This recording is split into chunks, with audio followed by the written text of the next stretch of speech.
കത്തോലിക്ക Congress global director father Philip Kaviyil നമുക്കൊപ്പം ചേരുന്നു. ഫാദർ, ഓരോരുത്തരായി പറഞ്ഞുകൊണ്ടിരുന്നത് എല്ലാവരും പറയുന്നത് മാറ്റങ്ങൾക്ക്, ഒരുപാട് മാറ്റങ്ങൾക്ക് സഭയിൽ നേതൃത്വം നൽകിയയാൾ, അതോടൊപ്പം തന്നെ ജനങ്ങളെ, സാധാരണക്കാരെ തൻ്റെ ഹൃദയത്തോട് ചേർത്ത് നിർത്തിയ ഇടയൻ, എല്ലാ അർത്ഥത്തിലും വലിയ ഇടയൻ, ആ രീതിയിലാണ് പറഞ്ഞത്. അങ്ങെങ്ങനെയാണ് ഓർക്കുന്നത്?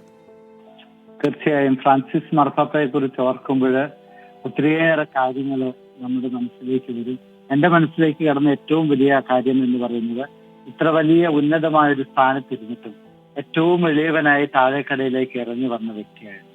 ഏറ്റവും പാവപ്പെട്ട ആളുടെ കാര്യത്തിൽ പോലും അതീവ ശ്രദ്ധാലുവായിരുന്നു പരിശുദ്ധ ഫ്രാൻസിസ് മാർപ്പാപ്പ. അദ്ദേഹത്തിന്റെ ഭരണത്തിന്റെ തുടക്കത്തിൽ തന്നെ അദ്ദേഹം അത് കാണിച്ചു കൊടുത്തു.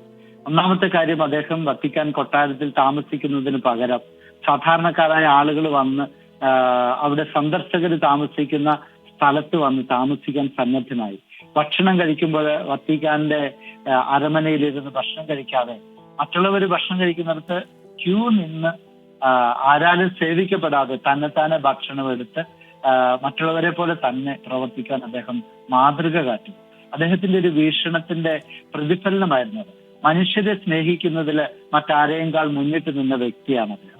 ഈ തിരുസഭയുടെ നവീകരണങ്ങൾക്ക്, വളരെ പ്രത്യേകിച്ച് സുവിശേഷ മൂല്യങ്ങൾക്കനുസരിച്ചുള്ള നവീകരണങ്ങൾക്ക് ചുക്കാൻ പിടിച്ച വ്യക്തിയാണ് ഫ്രാൻസിസ് മാർപ്പാപ്പ.